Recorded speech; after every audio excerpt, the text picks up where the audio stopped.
Physics is not mathematics.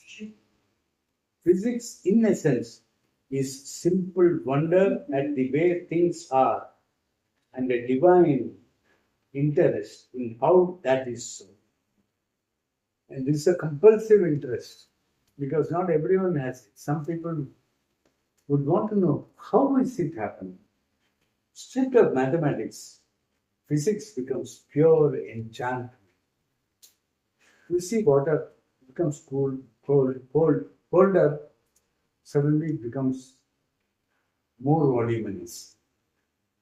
Water expands volume as temperature falls. It is pure physics. But how it happens? It's enchantment. And ice floats. Now, ice floating has got so many ramifications, implications. That is physics. That is Gary Zukav. And this book, The Dancing WuLi Masters, an overview of the new physics. He's talking only of new physics. It doesn't anywhere say about Vedanta, Hinduism, Dharma, anything. But if you read into it, everything he says is exactly what is here. Then this is Fritjof Capra. These are all people from Norway, Sweden. Can you show us the cover? Fritjof Capra is uncommon wisdom. I've packaged it very nicely so that my children will have it in good condition. I read them about 30 years ago, or even earlier. This is the best-selling author of the Tao of Physics. I got the Tao of Physics also from there. I will search for it. This is of Capra. And this is about fusing modern science and Eastern mysticism. And if you have read very ordinary, routine novels, Hilton. Which one? The Lost Horizon? Lost Horizon.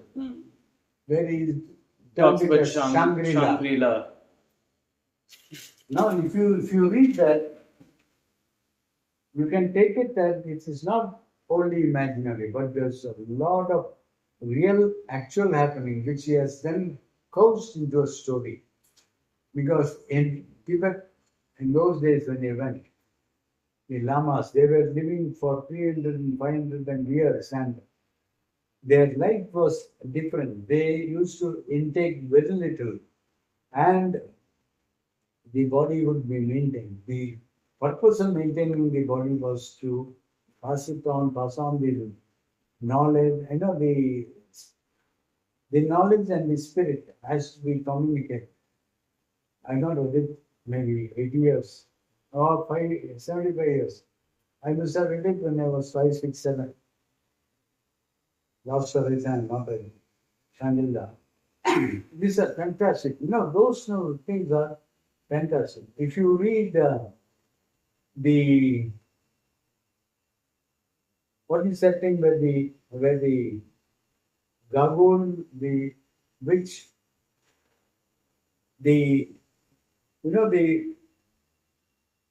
caves in South America, those are fantasies. King Solomon's Song. In Africa. Africa, King Solomon's Song. It's a fabulous mystery story and adventure story, but it has nothing of what Shangri-La is. Because there is no spiritual, there is no mysticism, there is no reality. It is just a fancy thing. And they've got so much of gold and that's adventure. Yeah. And it's adventure like your Indiana Jones. Your Indiana Jones. They go, they break everything and they take everything. So they are the white men and they are the great. See, that's more of the colonial mindset. Yeah. So whereas Lost Horizon is not of that. So there was during the colonial era, you had bulk of the people that were of the colonial mindset, but you still had a small fraction that were of a discovery mindset. Right. If you have heard the name Ernst Hemingway. Yeah. If you know Ernst Hemingway, the Lost Horizon, the Razor Edge.